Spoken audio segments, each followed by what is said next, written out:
All right, everyone, Anna back with another update from Madison, Wisconsin. What went down last night was this.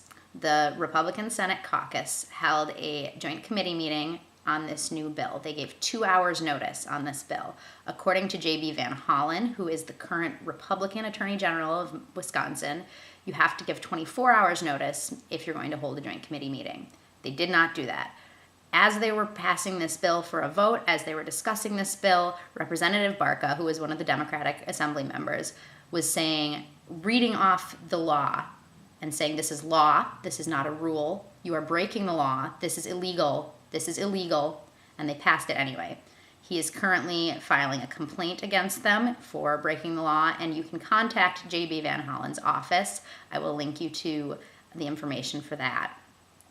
If you're a Wisconsin voter, tell them you're a Wisconsin voter and you want them to take action on this, because they're the ones who put this law into place and they need to follow it now that it's in place, and they can't just back down because the Republicans are the ones who pushed it through. In addition to that, the Assembly passed the bill today. Everyone was expecting that to happen. No one is surprised. But the first half of the meeting had to do with removing the Assembly Speaker, Jeff Fitzgerald, from being Speaker for the caucus, the Assembly caucus. So that didn't pass either because there is a Republican majority, but there are actions being taken legally. People are looking into this, and that is where things currently stand. The protests are going strong. The people are not leaving. Just because we lost this fight does not mean we've lost the entire battle. So keep doing what you're doing, keep getting involved. That brings me to my next point.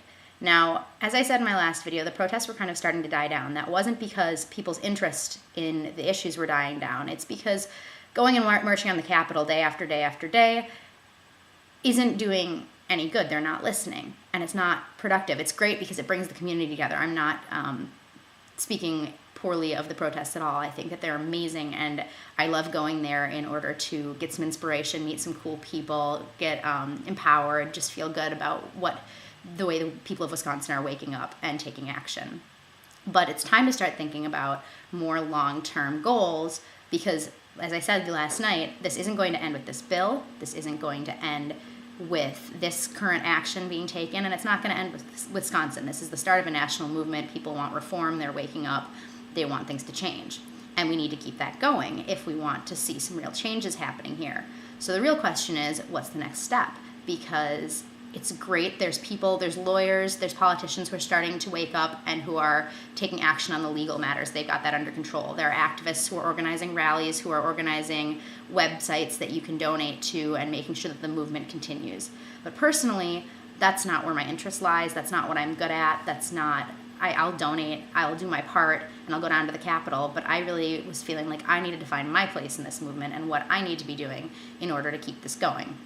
What I came up with is the fact that there are a lot of great artists who are making awesome videos and songs and taking great photographs and making paintings and sculptures and all sorts of awesome things in Madison. And there's a fantastic community arts culture in Madison. So it's really awesome. But there's not always a lot of big works that come out of Madison. You don't really see a lot of, like award-winning documentaries or things that are being made in Madison, despite the fact that there are so many talented people. And part of the reason is there's lots of these little communities, and they're really great, but people aren't talking. These communities aren't coming together and talking to each other and collaborating, and people aren't really brainstorming together. At least that's what it seems like from my perspective. I haven't seen it, and if I can't find it, that means that other people who are interested can't find that community either. So what I've done is I've created a Facebook page. It's called the Rotundaville Artists Collective. Rotundaville, it was one of the names that was given to the village that sprang up inside the Capitol. It was a place of community. It was a place of people taking care of each other. There was a huge culture of respect. They cleaned up the Capitol. It was an amazing place to be. And despite the fact the Capitol has been cleared and people are no longer spending the night there and Rotundaville is effectively gone, the community continues in the spirit of the protests. So I wanted to bring that into the idea of this artists community. So if you go on Facebook, you can look up the Rotundaville Artists Collective, and I'll link you to that as well. And you can like the page, and then what you can start doing is posting your ideas there. and looking for people to collaborate with. Tell people what you're working on, tell people what you want to be working on or what you want to see other people working on. Just start putting out ideas and working together, because the greatest art comes out of times like this. The greatest songs, the greatest films, they come out of times where people were really inspired to do something. And in addition to that, if we want this movement to continue, we need to continue motivating people and inspiring people to take action. And one of the best ways to do that is through art, because people don't want to just hear the depressing facts over and over and over again. They want to hear something that moves them, that makes them feel hopeful, and that they can really get behind and makes them think in a different way and see the world in a different way. So my idea is that if people join this page and they start talking to each other and they find people to collaborate with, you don't just have lots of individuals putting out little projects on the side, although those are wonderful. And I really want people to continue doing that. But you also have the opportunity for people to come together and start working on bigger projects, collaborating with each other, asking questions, getting suggestions. You don't have to be an established artist to join this. You don't have to be from Madison. I just started it in Madison because that's where the protests are centered, so it's a good place to start. It can spread.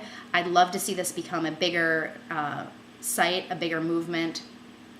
Take off from Facebook, maybe get a real web page going, something like that. But I don't know anything about computers, so this is all just kind of in the formative stages right now. But this way people can start connecting. Like personally, I'm an actor. I obviously can use my voice, and I'd like to think that I connect well with people because I've had over 10,000 people watch one of my videos. But apart from that, I don't really know what to do. So in this way, I can start meeting people and get people who maybe have written a story or a play or a poem that we can start working together and turn that into something new and keep it going.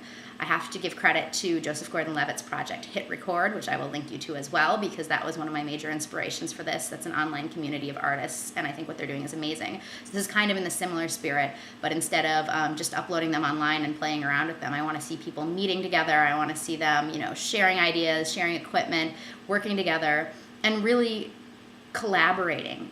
Because Scott Walker promised to create a lot of things. He promised to create jobs, he promised to create economic stability, and all he has done so far, and all his government has done so far, is destroy. And the best thing about these protests is the community and the love and the creativity that's coming out of them. The signs that you see, the artwork that people are creating, just everything coming out of it. It's so beautiful and it's so inspiring, and I'd love to see that taken to the next level.